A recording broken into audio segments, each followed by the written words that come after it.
আত্মহত্যা কৰা বুলি এখন চিঠি লিখি থৈ গৈছিলে। এই ঘটনাৰ পিছত অসম পুলিচে 7জনীয়া সদস্যৰে এটা SIT গঠন কৰিছিলে। এই ঘটনাৰ লগত জড়িত সমস্ত এৰিয়া ভিডিঅ'গ্ৰাফ আৰু FSLও কৰা হৈছিলে। মেজিষ্ট্ৰেটে ইনকুৱেষ্ট কৰিছিলে আৰু এতিয়ালৈকে 3গৰাকী ব্যক্তিক এই ঘটনাৰ সৈতে জড়িত হোৱা বাবে গ্ৰেপ্তাৰ কৰা হৈছিলে। আজি ৰাজ্য চৰকাৰৰ কেবিনেটে বিষয়টোৰ গুৰুত্ব আৰু বিষয়টোৱে এগৰাকী খুব উদীয়মান অভিযন্তাৰ প্ৰাণ হেৰুৱাবলগীয়া হোৱা পৰিৱেশ সৃষ্টি হোৱাৰ বাবে ইয়াৰ গুৰুত্ব অনুভৱ কৰি কেবিনেটে এই বিষয়টো CBIক হস্তান্তৰ কৰিবৰ বাবে সিদ্ধান্ত লৈছে। CBIৰ ডাইৰেক্টৰৰ লগত আমাৰ মুখ্য সচিবৰ কথা হৈছে।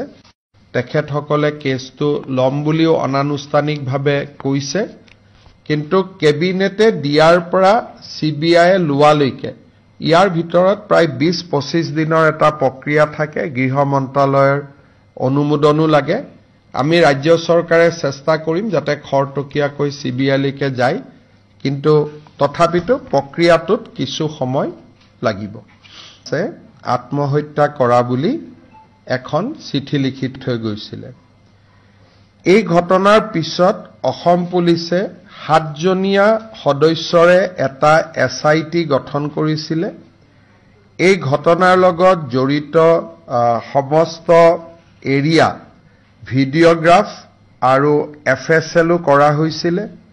মেজিষ্ট্ৰেটে ইনকুৱেষ্ট কৰিছিলে আৰু এতিয়ালৈকে 3গৰাকী ব্যক্তিক এই ঘটনাৰ সৈতে জড়িত হোৱা বাবে গ্ৰেপ্তাৰ কৰা হৈছিলে। আজি ৰাজ্য চৰকাৰৰ কেবিনেটে বিষয়টোৰ গুৰুত্ব আৰু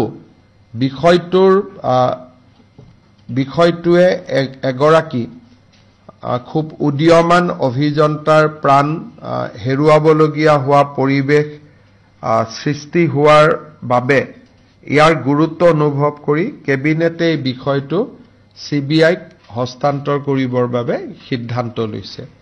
CBIৰ ডাইৰেক্টৰৰ লগত আমাৰ মুখ্য সচিবৰ কথা হৈছে।